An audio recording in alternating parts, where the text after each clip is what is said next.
Hi, everyone, and welcome to PYA Crew Spotlight. My name is Ria. I am your host, and today I'd like to welcome Captain Frank Katsouras. Yes, correct. How are you? Yeah, very good. Thank you. Nice to see you. Yeah, you as well. Well, thank you so much for coming on board. The reason I wanted to ask you here today was I wanted to know your journey into yachting. Where are you from, and what got you into yachting? Listen, I'm French. Nobody's perfect. What can we do? but no, I'm from a small town. It's called Beaulieu-sur-Mer, close to Monaco. I've been lucky enough to live in this town all my life. My father was a yacht captain back in the 80s already. So basically, I started to be on water since I'm 8 years old. And I've been sailing since I'm 8, 9 years old, and racing since I'm 10 years old for the Yacht Club of Monaco all my life, most of my life.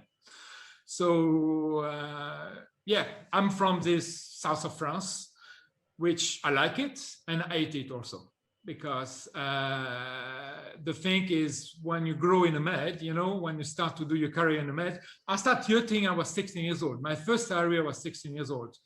I worked for a very important French person on the sailboats. I started on sailboats. And at 20 years old, I said, that's it. That's what I want to do. So I started to find a boat to cruise around the world, because I never wanted to cruise in the Med, because everybody is doing this, correct? And it still does with 30 years later, you know? So I always wanted to find some new adventures. And at these times, everybody was going to Caribbean, you know, which I said, I don't want to go to Caribbean because everybody is going to Caribbean. So I found a boat who was going to the Red Sea and the Indian Ocean. So back in 1992, that was my first boat as a first mate. I ended up cruising for 3 years in the Red Sea and staying in Seychelles living in Seychelles for 1 year, cruising in 1 year, back in the 90s. So that was a good time of yachting, I think.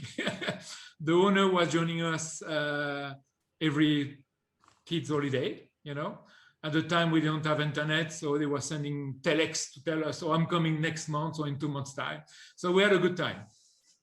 And since I said, that's it, you know, I want to become a captain. So I ended up working back in a Med, which for our work for, I've always been grateful for this person, is Christopher Jones, who was the CEO of the PYA at the time, under the beginning. He gave me the chance as a French on a British boat, imagine. But since I never stopped. And then, yeah, I met my wife at these times. And I always said to my wife, I want still to go cruising. And I ended up to find a job in the Philippines. And I ended up working in Philippines and in Asia for 6 years. Been based in 1997, 96, 97 in Philippines and Asia. So that was a great, great experience, to be honest. You know, back in the 90s, it was fantastic. And also talking about the PYA, good of the PYA, because we learned about the class 4 at the time, you know, the Master 3000. So they put everything online and said, hey, guys, you know, everybody finished with the Yacht Master. You need to do your big license now. So I left Asia in 2001 and I ended up doing my courses in the US to do my class 4. And been cruising in the US for 6, 7 years or so. Yeah, or Caribbean, US, all over the US, you know, except Alaska. I love Alaska, but I've never been. And since, well, I never stopped, basically cruising the world and non-stop, you know. So yes, I'm back in south of France. This is my home. This is my nid d'amour, comme on dit in French. And then, but keep traveling. Yeah, keep traveling. Yeah, as I said, I just came back from a 3-month cruise in the Maldives. So I like to be on the move. Yeah, I'm the kind of captain who like to move and travel. So, as a captain, what would your advice be to young crew coming up or people considering becoming yachting? What is the most amazing thing about yachting? And what kind of advice would you give them in order to climb the ranks, as it were? Yeah, I understand. Yeah, actually, I was on the phone with one of my old first mate an hour ago. and I pushed him to become a captain. So I gave him a job as a captain for his first captain boat. He's going to do his interview next week. But yeah, young crew, go for it.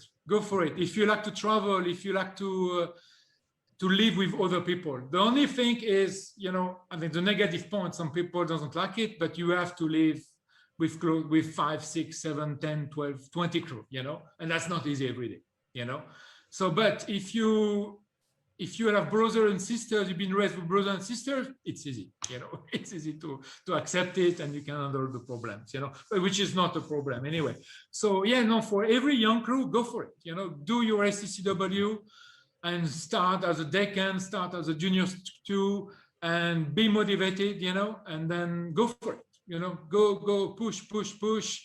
Do your license, always do some courses, upgrade your courses. Don't go on holidays. You are 20 years old. You don't need to go on holiday. You don't need time off. So during this time off, go and do some courses, go to any school around the world, get better. And then this is the only way to step up, you know. And my only advice is don't find a boat who's doing 2 months cruising med season or something. Find a boat who's doing a world tour, find a boat who's cruising. And this is the only way you're going to learn, you know. Drive a tender, see the world, meet other people, you know, and this is where you get better in the world, you know. This is my advice. So you would advise them definitely that yachting is a place to be, and a great place to be, a great place to make a career, and a great place to make financially rewarding income as well, I imagine. Oh, of course, yeah. Even though it's changing a little bit now with all these taxes and everything, but go for it. Yeah, this is the only place where you can save money, I think. You know, it's not a normal job in a shore yet you can save 50% of your salaries, you know. I always say to my crew, to the youngest crew, take 50% of the salary, put it on your bank, invest it, put it in a stock exchange, and in 20 years, you will make some babies, and you know, you can buy your first apartment or something like this. So go for it. Yeah. And if you like to travel, if you like to please people, the only thing in yachting industry, what I found is, it's with some young crew, it's very important to know, for me, is you need to like to give to people, you know. You really have to give to people, you know. If you don't like to give to people, forget about this industry. You know, it's like working on a 5-star hotel, you know. If you don't want to give to people or as a waiter or as a chef, you know, on a restaurant, do your best, go for it, you know. And if you don't like to do this, do something else, because you will not like it. You will not like it. You will not be happy. You will not be happy. Well, Captain Frank, you know what? It's been an absolute pleasure to interview you. You have such an energy and excitement for the industry, and it does portray it very, very well. And we're glad to have hosted you. Thank you very much for your time. Thank you once again. You have been watching the PYA Crew Spotlight. My name is Ria. I have been your host. Please tune in again for another episode.